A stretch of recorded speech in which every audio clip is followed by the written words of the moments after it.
Бәріңізге ассалаумағалейкум. Өткен жұма сенбі күндері Қазақстан Премьер-лигасының кезекті турының ойындарына куә болдық. 11-ші турда қандай жайттар орын алды және несімен ерекшеленді? Сіздермен бірге Қазақ футбол арнасы. Бүгін біз Қазақстан чемпионатының 11-ші турына шолу жасайтын боламыз.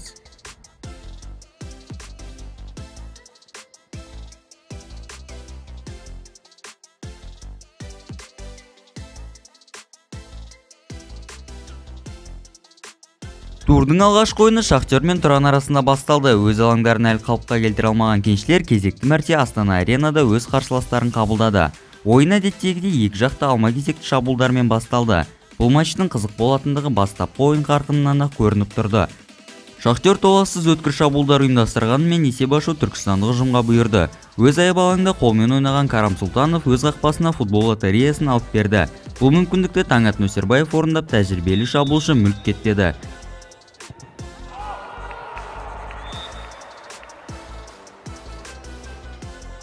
Бұл голдан соң Шахтер шабуылда өте белсенді болды. Тұран ойыншылары да қарап қалмай тиісінше екінші голды соғып алудың мүмкіндіктерін қарастырды.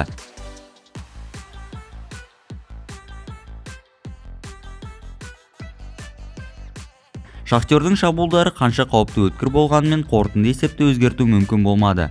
Қорытынды есеп 1-0. Тұран қатарынан 3-ші ойын жеңіске жетті. Ал ойда жоқта жеңілген Шахтер амал жоқтан жеңісті келесі турға қалдырды.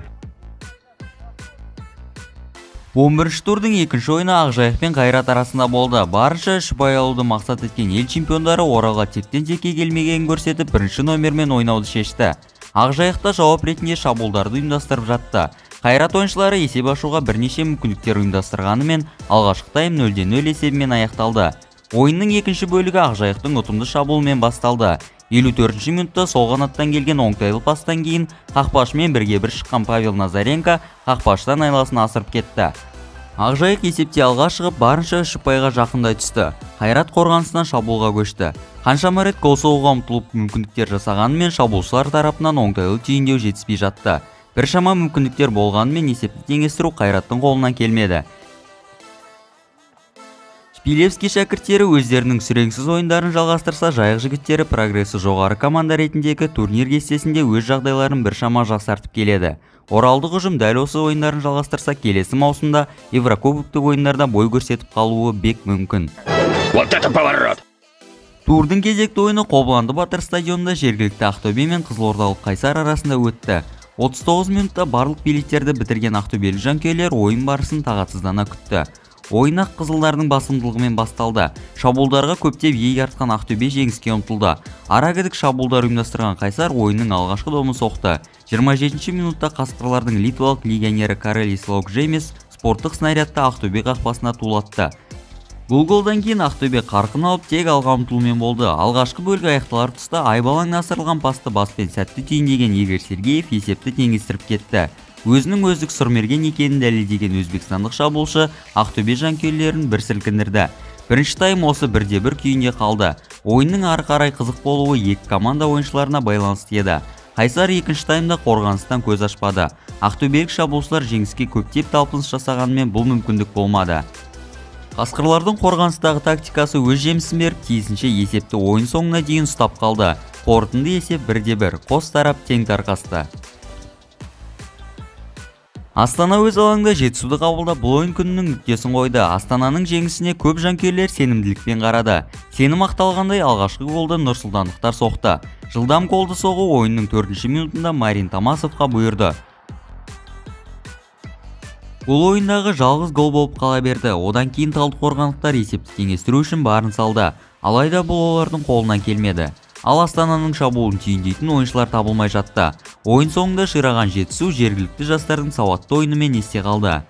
Ойын елордалық клубтың жеңісімен аяқталды. Жетісуға +1 жеңіліс, чемпиондық атағы Астанаға оралуға жақын. 11-ші турдың келесі ойын күні Петропавл қаласында жалғасты. Қызылжар өз алаңында батыстық ұжым Каспийді қабылдады. Ойын екі жақты шабуылдармен басталып, қорғаушылардың біраз терлеуіне тура келді. Жеңіске екі клубта ниетте екендігі бірден байқалды. Сондай сәттердің бірі Қызылжарда болды. Ойынның 21-ші минутында Данила Алвес есеп ашып өз командасын алға шығарды. Бұдан кейін Каспий бірінші номермен ойнап бақты. Шабуылдардан ешқандай нәтиже шықпай, Мингазов, Сали деген сияқты жігіттерден аса қатты қайыр болмады. Сөйтіп жүргенде Каспий ойыншылары екінші голды жіберді. Ойынның 53-ші минутында Тимур Мульдинов көзге түсті. Бұл доптан кейін Каспий ойыншылары толықтай шабуылға көшіп, гол соғудың қамын ойлады. Бірақ та бұл ойында оларға гол соғу арман болып қала берді. Қызылжар өткендегі ұтылысын жеңіспен өтесе, Каспий тең ойынның артын жеңіліспен жапты. Ойын қорытындысы Қызылжар пайдасына. Келесі ойын Шымкентте жалғасты. Турдың орталық ойыны саналған кездесу Ордабасы мен Тобыл арасында өтті. Ойынның бірінші таймы сары қағаздармен және Ордабасының сапалы шабуылдарымен есте қалды. Екінші бөлік сәл саябырсып басталды, алайда бұл Тобылға есеп ашуға еш кедергі келтірмеді. 67-ші минутта Жереми Манзороның асырған пасын Самат Жарымбетов сәтті аяқтап Тобылды алға шығарды. Ордабасының жағдайы қиындап бастап жығылғанға жұдырық болып, 78-ші минутта Александр Клишченко алаңнан қуылып кетті. 10 ойыншымен қалған Ордабасы ойыннан үміт үзбей алға ұмтылды. Еңбек ақталғандай 86-ші минутта Еркебұлан Тұңғышбаев есепті теңестіріп кетті. Тобыл жеңісті уыстан шығарса, Ордабасы салқынқандылық танытып бір ұпайын еншіледі. Турдың соңғы ойында Атырау өз алаңында Таразды қабылдады. Атырау ойыншылары өз жанкүйерлері алдында барын сала ойнауға тырысып, көптеген шабуылдарды белсене ұйымдастырды. Бас аяғы 10 минут ішінде Тараз қорғанысында бірнеше қауіпті сәттер туындап, Тараздың бағына орай ол мүмкіндіктер голға айналмады. Елдос Ахметовтың сенімсіз ойыны Таразға кесірін тигізе жаздады. Атыраудың белсенділігі көзге анық көрініп тұрды. Екінші тайм бастала салысымен осы ойындарынан жаңылмаған атыраулықтар ғаламат гол соқты. Алекс Бруно 49-ші минутта жақын тоғыздықты дәл көздеп Мұхамеджан Сейсенді қапыда қалдырып кетті. Мұнымен тоқтамаған Атырау есепті ұлғайтуға да қарсы болмады. Бірнеше қауіпті шабуылдар ұйымдастырған мұнайшылар өздерінің жеңіске лайық екендіктерін көрсетті. Мұндай ойын қарқынын күтпеген әулиеталық клуб ешбір мардымды әрекетпен қуанта алмады. Ойын Атыраудың жеңісімен аяқталды. Бұл кездесу турға тағы бір минималды есеп қосып берді. Осылайша кезекті ойындар күні өз мәресіне жетті. 11-ші тур қорытындысы бойынша Қазақстан чемпионатының турнир кестесі назарларыңызда. Сұрмергендер кестесінде де талас қызуда. Сіздермен бірге болған Қазақ футбол арнасы және мен Әмір Жәнбек. Аман сау болыңыздар.